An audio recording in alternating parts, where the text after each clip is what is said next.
Hello everyone! So, Rosleria is releasing soon, and I'm sure you're all wondering, are lower rarity units in this game even viable? Are they good? I'm sure you've seen a lot about the 3-star units. My last video was about them. But there's also 1 and 2-star units. There's quite a few of them, as we have right here. And a number of them are actually quite useful. So I'm going to sort them into tiers, sort of break down what they do, what they're good for, and hopefully that'll give you a great idea of like what units you want to invest in early on. One thing you should know going into this game is that at the start of the game, character experience is a very scarce resource if it's the same as the launch of the Japanese game. So I highly recommend putting together a well-rounded team of 5 characters and only investing in those characters until they reach max level, which will be probably about a month after release if you're playing a decent amount. So it's good to know, what all the units are, what their strengths and weaknesses are, so that you can make an informed decision on that team. And just shoving a team full of 3-star characters actually isn't going to create a well-balanced team more often than not. You will be wanting to use some of these 1 and 2-star characters in a well-balanced team. So, well, we got that out of the way. I'll just explain the tiers that I'm going to be using. So, S tier is going to be units that are very generically useful, that you almost assuredly want to invest in, and that basically everyone is going to be trying to use at the start of the game. A tier is units that are good. They're not necessarily better than like 3 stars, but they can compete, especially in their niche, in their role, in their element. A tier units are very good, and you won't feel bad about investing in them at all. B tier units, they're kind of like similar to A tier units, except their niche isn't useful, I guess. So like they're good units numerically, but there's not really a place for them in the game. So I wouldn't recommend investing in B tier units more or less. And then C tier units are going to be units that are only useful because of their element, which means you don't want to invest in them because they're only useful in like very niche content, which generally doesn't exist at the start of the game. It will exist later, like a few months down the line, but C tier units I just wouldn't touch at all, more or less. There's no units that are truly unviable in the 1 and 2 stars. If you need them for their element, they're all at least usable, so that's something to keep in mind. Alright, so let's start with Reuven. Reuven is a / physical attacker. His gimmick, he's based around doing more single target damage. His stats are alright, his speed is mid. Physical attacks are a bit weak on launch. They get better as we get more content, especially / attackers get a lot of support. So Reuven only gets better as the game goes on, but he's not like super strong at the start. Another thing in his favor is he is one of the few meta units for synthesis. So investing him isn't a terrible idea because of that. But personally, I will put Reuven in the B tier as like a B+. You could argue he's an A tier as well, because he's pretty decent. But he will go in B for me.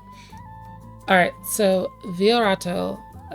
Vio, she's an ice attacker. What was her gimmick again? I've only ever used her once, specifically for her element, which means I'm going to put her in C tier. She is not very good. Let's go check what her gimmick was, because I actually forgot. Right, she does more damage to targets on low HP. Overall, she's a usable ice attacker, but she's just not very good. And everyone gets Rorona for free. There is no reason to use Vio over Rorona. So that really hurts her a lot as far as like an ice attacker goes, because Rorona's also ice. So yeah, Vio goes into C tier. You don't really want to use her unless you think she's cute. Alright, so next we have Vayne. Vayne is a lightning attacker. He will also go in C tier. The reason for this is because his gimmick is very, very bad. He gets more damage when he's at low HP. So his burst will go up to like 70% increased damage if his HP is at 20%. His second skill also scales off of his HP being low. It's just not a good gimmick because if a character is low HP, they're probably dead. I mean, it's not controllable. There's no way to do self-damage. Vayne just isn't very good because of that. No one uses him. Right, all these units so far are 2 stars. I guess I should go over that. These are all 2 stars. Cordelia's our first 1-star unit. She will also be getting a C tier. She is a Pierce attacker. And one thing you're going to notice is that most of these C tier units are going to be attackers because you just have better options for attackers most of the time. So Cordelia gets a C tier. She is a Pierce attacker. So like I said, physical attacks, Pierce is a physical element. Physical attacks are just kind of weaker, but also her gimmick is based on poison, a status effect, an ailment. And most enemies in the endgame have high resistance to status effects. So any character based around inflicting status effects becomes a little weaker because of that. All right, next we have Esty. Esty is very similar to Reuven in that she's a slash attacker. She is a 2-star. She has good damage scaling. If you have a sustain comp, she ramps up. Her second skill gives her a stacking skill damage buff that goes up to 150% after like 10 turns. Sustain comps aren't really a thing early on in the game, so that niche isn't like super important, but she is the single fastest unit in the game. She has the highest speed. So because of that, I will bump her to A tier over Reuven, like an A-. Speed is a very useful stat for a number of things. ST being fast makes her a bit more useful than Reuven. However, she is not a meta like crafting unit like Reuven is, so there's an argument to put her in B as well. I'll throw her in A tier though. Alright, so next we have Totri. Totri is very cute. Lots of people love her. Just for that, she's S tier. No, I'm just kidding. She is a B tier unit, like, just in terms of like how good she is. She is our first support on this list. She is actually a very unique unit in that as a supporter, her second skill removes status effects from the target that it heals. No other supporter in the game does this. However, even though that sounds strong, it ends up not being a very useful effect overall. Status effects are not super common, or when you do get status effects, it's usually on like an area effect to your entire party, and removing them one at a time just isn't that useful. But she is a good enough unit that she gets placed in B tier. If you need a single target healer, she's okay. Being only a 2-star, she's generally pretty accessible. Alright, now we have Meru, who's another 2-star support unit. And Meru is going to get A tier. She is the strongest healer in the on release. And the reason for that is because her main skill is an area heal. It will heal every party member. All of the other healers have single target heals. Generally, when you need healing, it's area healing. So Meru having area healing on her main skill just makes her a much more potent healer than everyone else, and she will get A tier. The reason she's not S tier is because you don't actually need healing for most content for a very long time. But it is nice. It feels good to have. If you invest in Meru, you will not feel bad about it at all. Alright, so our next unit is Linka, a 1-star. She is a defender, and she is going to get A tier. So defenders are very good. You usually want one on a team at most, but they're nice to have because they sort of mitigate enemy targeting RNG. They're tankier than everyone else. They draw attacks to themselves. And Linka's very good in that role, specifically for magic damage. Linka's kit is based around mitigating magic damage taken for herself and for enemies, so she gives buffs that reduce magic damage taken on all of her skills. The reason why this is good is because a lot of the dangerous damage on the release content of the game is magic damage, especially for things like the daily dungeons. If you're trying to clear them under leveled, under geared, a lot of it is like area magic damage, and Linka is very good at mitigating that. If you're going to invest in one defender and you don't have a 3-star defender, Linka is the one you want to invest in for the release content. And while I'm talking about Linka, let's just skip to Lent. Lent is a 2-star defender. His kit is basically exactly the same as Linka's, except for physical damage instead. And just based on the content that exists in the game, that means Lent is a bit worse, because you're generally more interested in mitigating magical damage for the release content. So Lent's going to get a B tier. All right, next unit, Marion, our first breaker. She is a 1-star. She is a breaker, pierce breaker. Breakers in general are very valued, so pretty much any breaker is going to get minimum A tier. She's also quite fast. She does high break damage. She's really good. She's really good. There's also a few things in the tower that really want Marion to break them, so she's definitely a unit to keep an eye on. Eska is also a breaker. She's a 2-star, so a little bit less accessible than Marion. She's a bit slower. She has high break damage. She's wind instead of pierce. The thing about breakers is all of them are useful. It's just based on the resistances the enemy has. So if the enemy's weak to wind, you'll want Eska. If the enemy's weak to pierce, you'll want Marion, etc. Every breaker is just at a minimum useful because of that. So Eska is also going to get A tier. Outside of Keith, kind of. But he's a 3-star, doesn't matter. All right, now we have Stara. Stara is special because she's one of the units that everyone gets for free at the start of the game. She is a 2-star. She's also in the gacha, but you do get her for free, so everyone will have her. And in my opinion, and a lot of other people's opinion, everyone should be using her.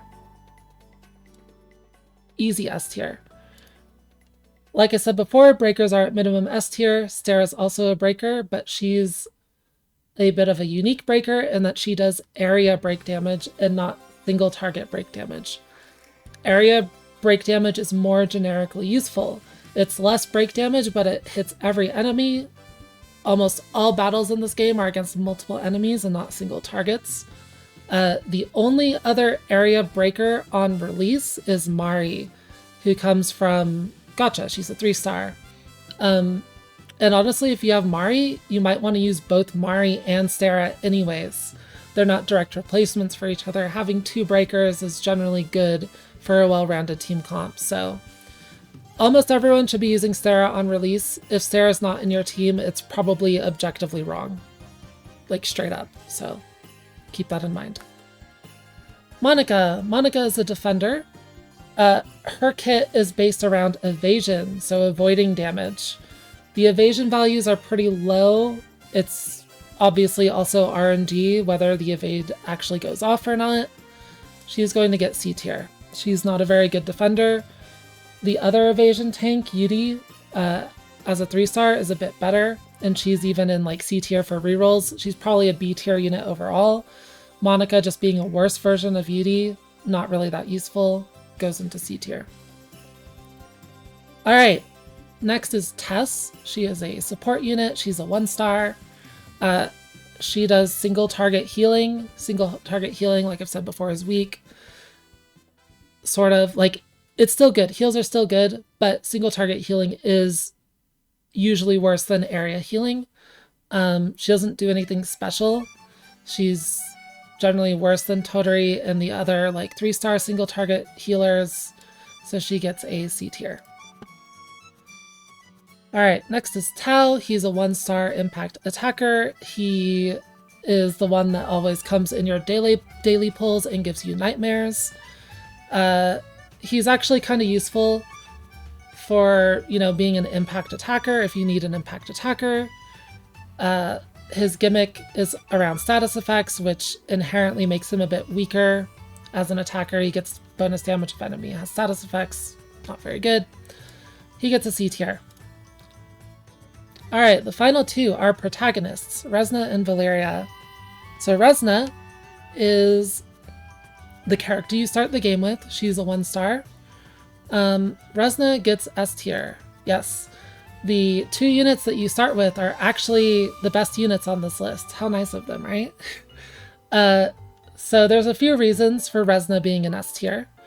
She is a fire attacker. A lot of content at the start is weak to fire because of that. But also, she actually has a specific niche which she excels in. And that's the fact that she is a area burst attacker, which is not common. None of the other attackers on this list have area bursts, area special attacks. And because of that, basically, if you invest in Resna, she will carry your SS ranks on score battles, which are very important for getting rewards because of that area damage. So Resna is absolutely a unit you want to invest in early. She is just very important to early game progression, especially if you don't have an area 3-star unit such as Odelia or Lodi. If you have one of them, you can technically replace her. I still think she is worth investing in anyways, so Resna is very good. Also, because she's not in gacha, I didn't mention this earlier, but all of these characters can be raised to 5-star over time, even as free-to-play. You probably don't want to invest in most of them that much, though. So they won't be getting there. They'll be stuck at like 2 to 3-star generally. But because Resna's not in the gacha, you get her awakening currency for free just by playing the game, which means she will get up to 5-star naturally. Now, because she is base 1-star, her stats are going to be worse than like a base 3-star at 5-star, but still her 5-star stats are going to be better than like units at 3-star that haven't been awakened, right? So Resna's very good. And Valeria is the only one on this list that isn't in on release. She comes with the first story update, which will be like 2 to 3 weeks into the game's lifespan, if progression follows the Japanese server. And Valeria is a Pierce attacker. She's focused around getting more crits and doing higher critical damage. She's overall pretty good because she's also a free story character and not in the gacha. You can get her to 5-star just by playing the game. However, she is a physical attacker, so that makes her a bit weaker, but she's still a very strong unit. I recommend investing her. She gets basically an A+. But yeah, that's it. I hope this was all useful. All of the 1 and 2-star units in this game are at minimum viable for something. And a lot of them are very good, as you can see by the A tier. You will definitely want to be using a few of them, especially Sarah and Resna. So thanks for watching. If you have any questions, leave a comment below, and hope you all have fun when the game launches. See y'all later.